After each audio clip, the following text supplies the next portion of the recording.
என் சுவாச காற்று வரும் பாதை பார்த்து உயிர் தாங்கி நான் இருப்பேன். மலர் கொண்ட பெண்மை வாராமல் போனார் மலை மீது தீ குளிப்பேன். என் உயிர் போகும் போனாலும் துயரில்லை கண்ணே, அதற்காக பாடினேன்.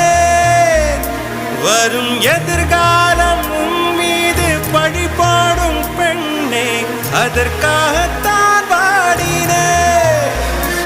முதலா முடிவா அதை உன் கையில் கொடுத்து விட்டேன்.